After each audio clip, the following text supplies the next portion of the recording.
Semoga kalian yang menonton video ini diberikan kesehatan, selalu dimudahkan urusan-urusannya, dan seperti biasa selalu diberikan perlindungan dari mara bahaya di dunia ini. Oke, balik lagi di OmniQ.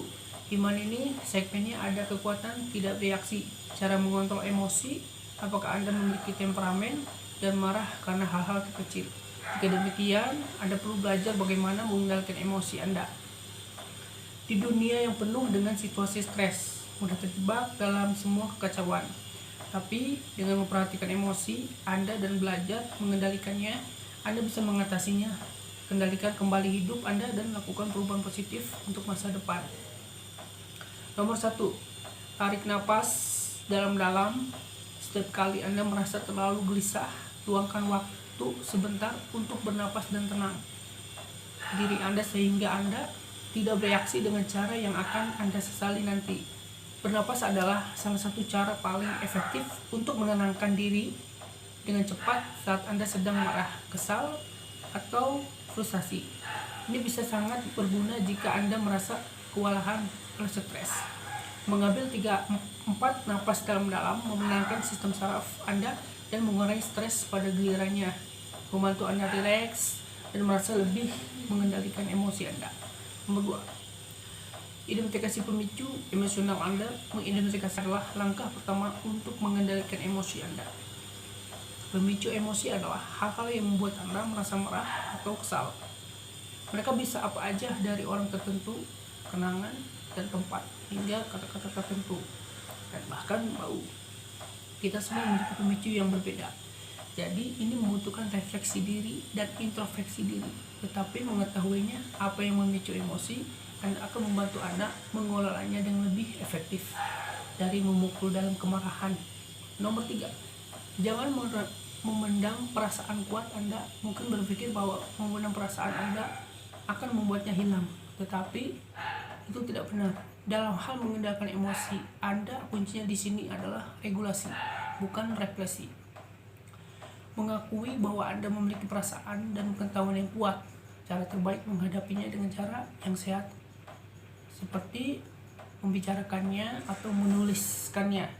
Menekan emosi Anda berarti menghindari atau mengabaikan apa yang Anda rasakan dan berpura-pura Anda tidak peduli tentang sesuatu ketika jauh di lubuk hati Anda benar-benar peduli. Ini dapat menyebabkan penumpukan perasaan negatif dan menyebabkan agresi di kemudian hari. Nomor 5, pilihan kata dapat membantu memperbaiki situasi atau memperburuk keadaan. Saat Anda terpicu, emosi Anda mungkin menyerbu di dalam diri Anda. Tetapi ketahuilah bahwa ketika seseorang mengatakan atau melakukan sesuatu yang tidak Anda sukai, mudah untuk mengatakannya. Hal-hal seperti kamu selalu lakukan ini atau kamu tidak pernah mendengarkan. Tetapi menggunakan pernyataan seperti itu memungkinkan besar hanya memancing kemarahan dan sikap defensif dari pihak lain orang. Jadi alih-alih menyalahkan seseorang atas emosi Anda, ambillah tanggung jawab dan akui bagaimana perasaan Anda. Misalnya, daripada mengatakan itu, mendingan kamu selalu terlambat. Katakan, aku merasa kesal kalau kamu terlambat karena itu membuatku mengkhawatirkan keselamatanmu. Ini membuatnya tetap fokus pada perasaan, pada alih-alih membuat penilaian tentang perasaan orang lain terlaku. Nomor 6, jangan tinggikan suara Anda. Menaikkan suara Anda adalah tanda kehilangan kendali saat Anda marah. Wajar jika Anda ingin mengungkapkan perasaan Anda, pikiran Anda dalam sekeras mungkin, tapi ini tidak melakukan apapun selain meningkatkan situasi. Sebaliknya, kata-kata Anda akan lebih berkekuatan jika Anda menggunakan nada yang tenang dan tegas. Anda bahkan dapat membujuk seseorang yang tidak setuju dengan Anda. Jika argumen Anda didukung dengan fakta dan logika, mempertahankan ketenangan Anda membantu kedua belah pihak merasa dihormati dan meningkatkan komunikasi, mempermudah penyelesaian konflik. Nomor 7, hindari membuat asumsi. Mengasumsikan hal-hal tentang perilaku atau niat orang lain tanpa sepenuhnya yakin dari mereka dapat menyebabkan beberapa momen yang cukup eksplosif. Asumsi berbahaya karena didasarkan pada informasi yang tidak lengkap. Jika Anda membuat asumsi dan bereaksi berlebihan, Berdasarkan itu orang lain mungkin merasa diserang dan mulai beraksi berlebihan juga.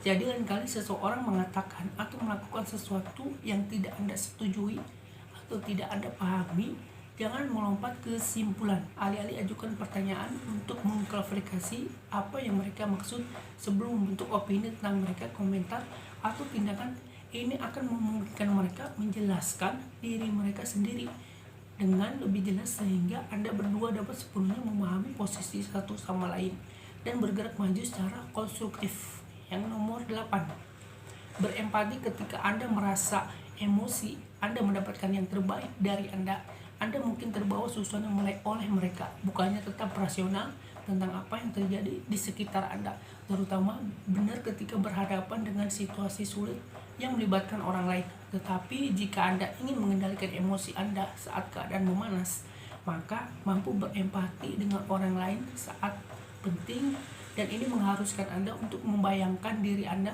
pada posisi mereka dan melihat situasinya dari perspektif mereka. Meskipun terkadang sulit, Anda perlu mengingat bahwa setiap orang memiliki masalah, dan masalah mereka mungkin mengalami hari yang buruk atau semacam tantangan dalam kehidupan pribadi mereka. Begini, Anda mungkin tidak selalu setuju dengan perilaku atau pendapat seseorang, tetapi memiliki empati untuk mereka akan memungkinkan Anda untuk merespon dengan lebih tepat.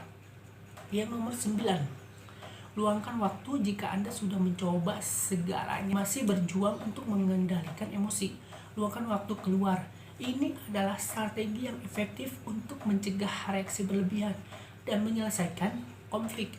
Ini memberi Anda kesempatan untuk tenang, memikirkan apa yang ingin Anda katakan atau bagaimana Anda ingin mengatakannya, dan kembali dengan pikiran yang lebih jernih. Ini sangat membantu orang lain, membuat Anda merasa sakit hati atau defensif. Meluangkan beberapa menit sendirian dapat membantu meredakan ketegangan sebelum kembali dan terlibat dalam dialog yang konstruktif. Ingat, saat Anda tidak bereaksi, Anda menyisakan ruang untuk merespon. Anda selalu dapat memilih sikap dan cara Anda memproses informasi.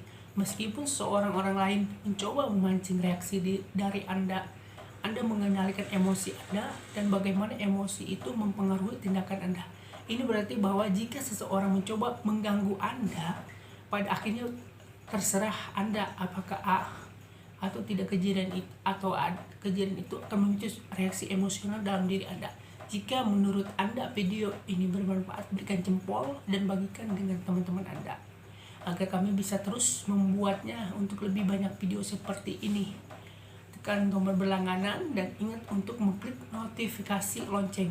Juga pastikan untuk melihat video kami yang lain juga. Terima kasih telah menonton.